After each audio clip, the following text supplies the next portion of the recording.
fucking going into space stuff. What about did you see this? There's all kinds of stuff going on, dude. There's like stuff on the moon moving around weird. There's on the NASA thing the other day. This was just the other day. They're working on the spaceship, and this big crazy like size of a truck or a bus, like cone shaped thing, like was flying around crazy, and then it flew off into space basically. And people are just like, what? It was on the NASA site. Like CBS was reporting about it yesterday, and I was like, wow. Dude, more and more we're getting these sightings of these things that cut these right angles and impossible speeds. And they all match up with that Bob Lazar description.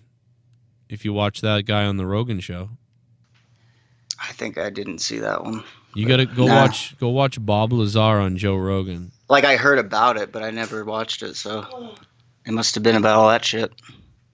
Yeah, it was really good, and when he described the ships, it's like he's been describing these since the 80s too, by the way. It's not new. Wait, so Bob, I just have one question. Have you tried DMT? Like that's his show every fucking Yeah, you ever tried DMT? I feel like he's got multiple different things that he goes to. You're like, which Rogan are we going to get? But there is the DMT one where it's like 1 out of 4, 1 out of 3 episodes. Yeah. He'll be like, so did you ever do DMT with that? Or did you ever, if you ever, then there'll be someone who'll be like, my life completely changed all of a sudden, and I started to realize this is what I was going to do and whatever. And that's when Rogan would come in and be like, did you do something were you like smoking a lot of weed, having these introspective thoughts? Did you ever try DMT? Or, he can't wait you know what it is? I figured it out. A lot of people don't know this, but I figured it out. He's hooking up the dealers. He's making, everybody thinks he's making money from those fucking advertisements or from his YouTube ads and all these other things. He's not making money from that. He's making money with his black book. Every time one of those guys goes, oh, yeah, I always wanted to do that, or, yeah, I did it, it was great, it was crazy, I got to do it again sometime, he writes their name down. And then he fucking, either he sells it to them, or he gets a commission. DMT's expensive. Think about it. Well, I mean, it's not a thing like, oh yeah, DMT. It's a conversation. No, he's a salesman. Well, I'm sure he knows plenty of scientists that what's the right term? Fucking like when they get off the air, I could totally see him being like, hey, listen, man, I know you've tried some of that random DMT, but a lot of it, what happens is 30% of it isn't even real. It's like this blah blah. Here's the deal, man. Obviously, I'm Joe Rogan, blah blah. I know these guys make this in a lab, under. My bad, I meant chemist. Yeah, exactly. I have a chemist friend, and they do this.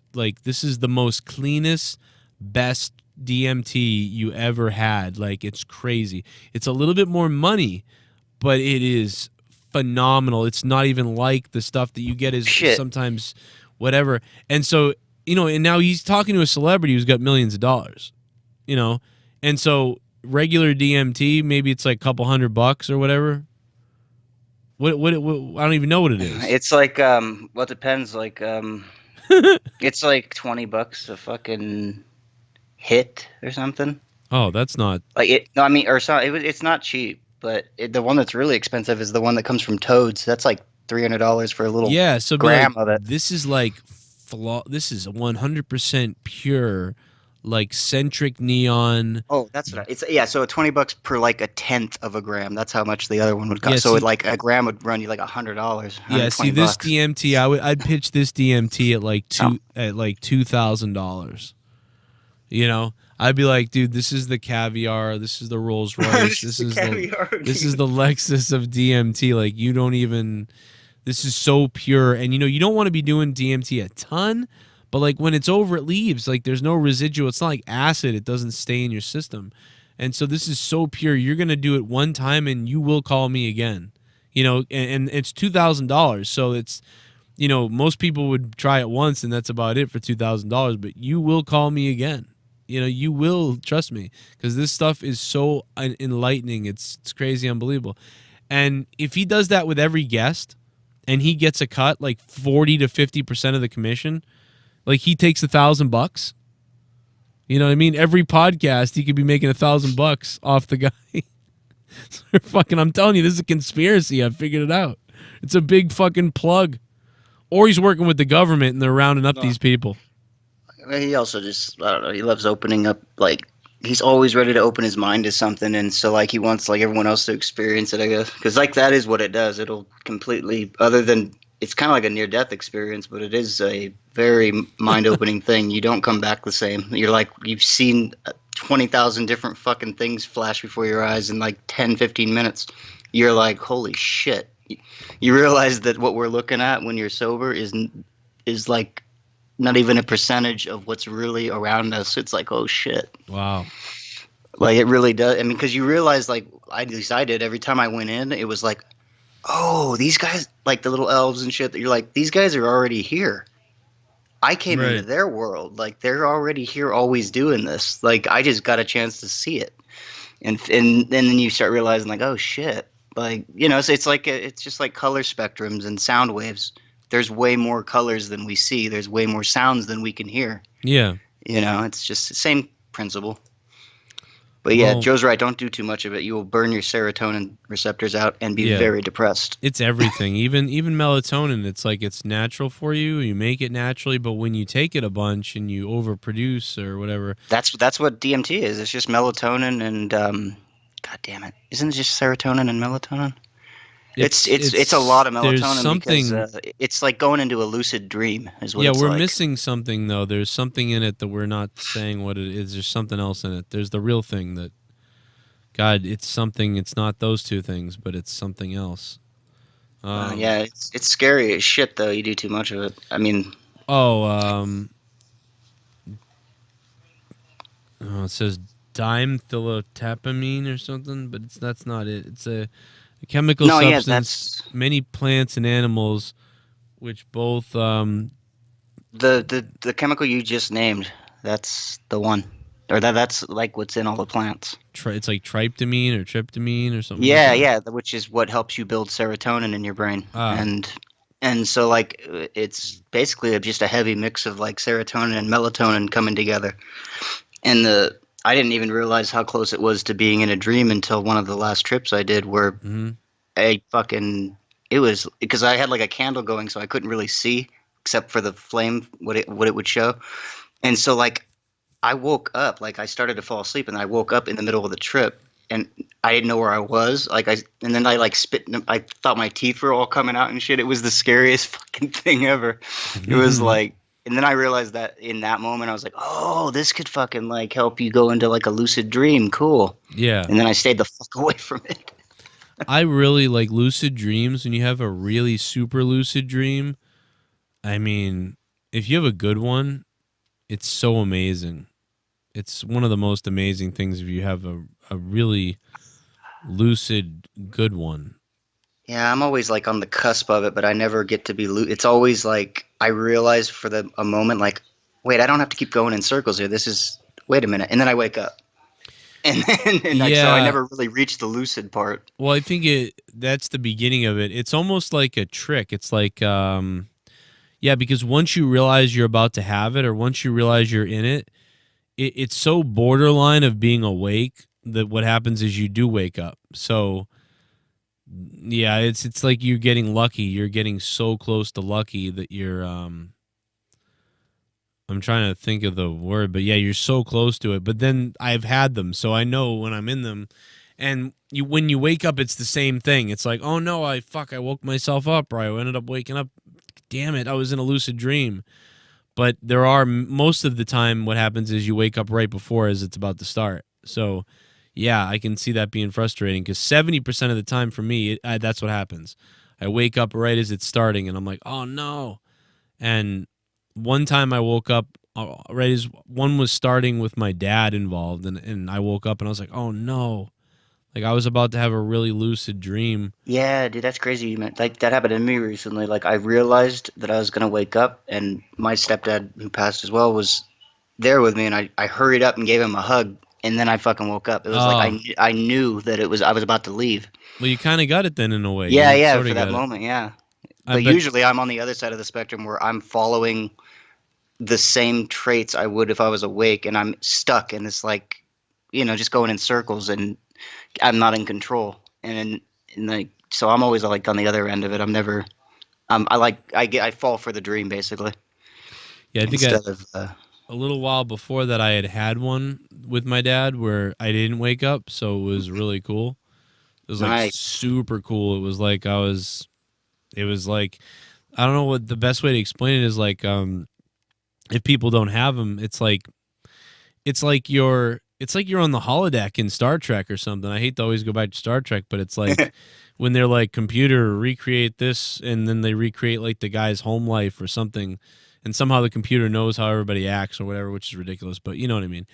And that's what it's like. It's like your dad's acting like your dad sounds like your dad, and your mom's there, and everything is in the room the way it was, and things are happening, and most of the time in the lucid dream, it's not something that's already happened before. So your imagination or whatever is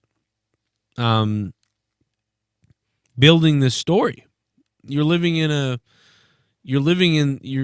you feel like you're really there. Not only do you feel like you're really there, you feel like it's really happening, and you feel like it's a real memory or a real event happening live in front of you, and you're there. Yeah. And so it's like, wow. So when you wake up, you're like, holy shit.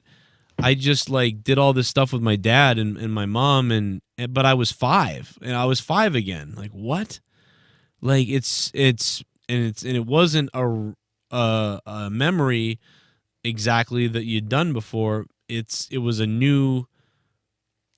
a created situation that felt real. And the trippiest part is the dreams are more real than right now. That's like the funny thing about the whole thing. With everyone, like even I say it, I'll be like, oh, I do the things in my dreams that I do in real life, and then I have to check myself, be like, well, that is the real life. This is actually the dream.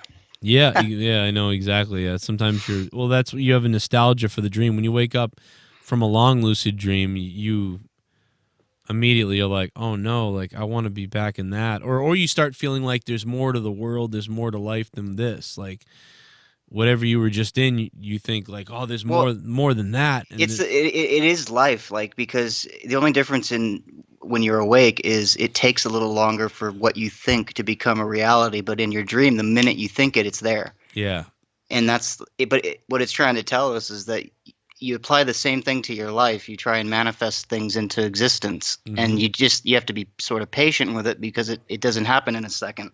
It could happen really quickly though, like within a week, or it could take a year, but like that, it's the same exact thing. That's the whole funny thing about it. Well, let me say Titties. We should titties. Yeah, let me say titties and rape fish. Yeah, there's some guy got arrested for raping fish recently, which is He put the wrong hook in the water, huh? I mean, yeah, well, that's yeah. He's bobbing for cod.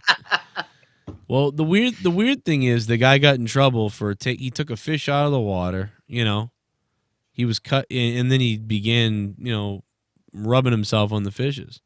And he got in trouble for it, like danger to animals. Fish. But I'm like, dude, do you realize the guy right up the fucking stream is catching fish with a hook and then cutting them in half? This guy's just rubbing his dick on fish. Hey, does he throw him back in at least? Yeah, he was rubbing them and then throwing him back in. And he got arrested for like cruelty to animals or something. Not even. I thought maybe public exposure or something was what he would get hit with. He got hit with fucking like hurting animals, and I'm like, the guy next to him is hooking fishes in the eyes and mouths and then cutting them in half. He's just rubbing his balls on the fish. This guy gets charged with bestiality. Yeah, I don't know if that does it count with fish. It might. I mean, different kind of beast, I guess, but that's very weird. I mean, who knows what some of these hunters do?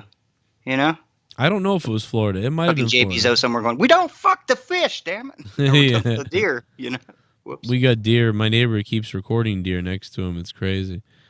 But I got to get out of here. I got to go to bed. I thought I would do 30 minutes with you. We did almost 2 hours here, and it always goes that way. I I was prepared for that. We'll always be back with more. We'll be back with more after dark on Patreon and on the other YouTube channels. I thought it was funny to go live here on Drama God, and we also recorded this, so it's all good there. It's going to be up again and all this other stuff, blah, blah, blah.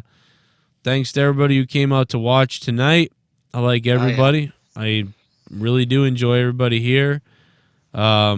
Even Scott, I don't know if he was saying he was mad or something. I don't know, but I appreciate him. And Devious Dick Rose in the chat, and Big Bad Ads and Denise are here, and Pro V is here, and Marvin Watt's here, and Drew Bar's here, and Taylor Harrison's here, and the Seventh Sith, and the Seventh Sith.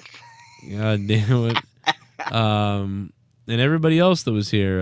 I like Drew Bar's comment. The quote-unquote 30 minutes are always the best. Yeah. That's true. Fucking time stands still. Jim Kays, Cameron Mitchell, fucking Squitman was here. Cabretti was here. Everybody was here. Simo was here. A lot of people were here. Shell was here. Jim Kays. Good night, everybody. Thank you for listening.